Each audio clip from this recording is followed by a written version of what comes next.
భారత ఆటగాడు శ్రేయస్ అయ్యర్కు తీవ్ర గాయం కావడంతో ఆసుపత్రిలో చేరిన సంగతి తెలిసిందే. అతడి ప్లీహానికి గాయమవడంతో అంతర్గతంగా రక్తస్రావం జరిగింది. దీంతో అతన్ని ఐసీయూలో చేర్చినట్లు వార్తలు వచ్చాయి. అయితే బీసీసీఐ మాత్రం అతడి పరిస్థితి నిలకడగానే ఉందని వెల్లడించింది. శ్రేయస్కు శస్త్రచికిత్స జరిగిందని, కనీసం 8 వారాల పాటు విశ్రాంతి అవసరమని వైద్యులు సూచించినట్లు క్రికెట్ వర్గాలు తెలిపాయి. తాజాగా శ్రేయస్ అయ్యర్ పరిస్థితిపై బీసీసీఐ కార్యదర్శి దేవర్జిత్ సైకియం మరోసారి స్పందించారు. శ్రేయస్ ఎలాంటి సర్జరీ చేయించుకోవడం లేదని, భిన్నమైన వైద్య ప్రక్రియతో అంతర్గత రక్తస్రావం జరగకుండా చూసినట్లు వెల్లడించారు. అసలు ఆయన ఏమన్నారో ఆయన మాటల్లోనే చూద్దాం. శ్రేయస్ అయ్యర్ చాలా బాగున్నారు. వైద్యులు అనుకున్న దానికంటే వేగంగా శ్రేయస్ రికవరీ అవుతున్నాడు. డాక్టర్ రిజ్వాన్తో నిరంతరం టచ్లోనే ఉన్నా. సిడ్నీ ఆసుపత్రిలోనే భారత జట్టు వైద్యుడు ఉన్నాడు.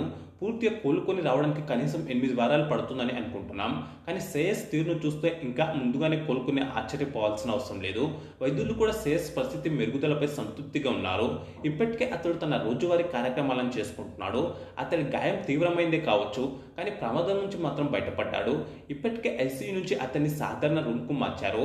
బయట చాలా సోషల్ మీడియా ఛానళ్లలో శ్రేయస్కు శస్త్రచికిత్స జరిగినట్లు వార్తలు వచ్చాయి.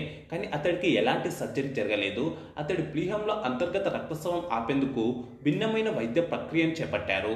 అందుకే చాలా త్వరగా రికవరీ అవుతున్నాడు. ఇలాంటి గాయాలు ఉన్నప్పుడు కనీసం 7 రోజులు ఆసుపత్రిలోనే ఉండాలి.